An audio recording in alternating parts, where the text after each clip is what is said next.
बहुत पुरानी बात है, जब दुनिया बड़े बड़े पेड़ों और नीली झीलों से भरी थी। वहीं रहता था एक नन्हा शरारती डायनासोर, एंडोफ्ला।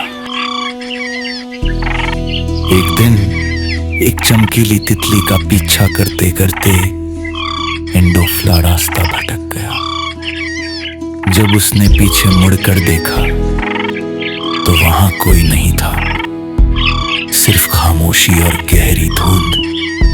एंडोफ्ला अकेला रह गया था, लेकिन एंडोफ्ला डरपोक नहीं था। उसके रास्ते में आई लरसती हुई चट्टान, वहां उसने एक मुसीबत में फंसे हुए मगरमच्छ की मदद की। तब उसने सीखा कि अगर हम किसी की मदद करते हैं तो रास्ते अपने आप आसान हो जाते हैं।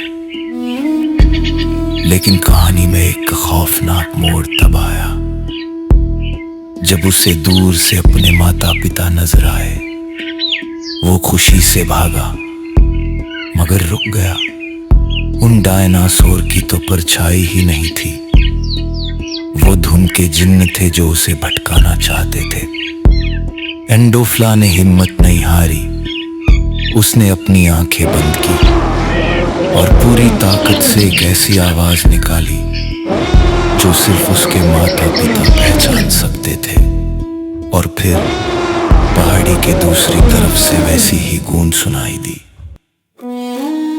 एंडोफ्ला भागता हुआ अपने असली माता पिता से जा मिला। उसने साबित कर दिया कि छोटा होना कमजोरी नहीं, बल्कि बहादुरी और अक्ल ही असली ताकत होती है।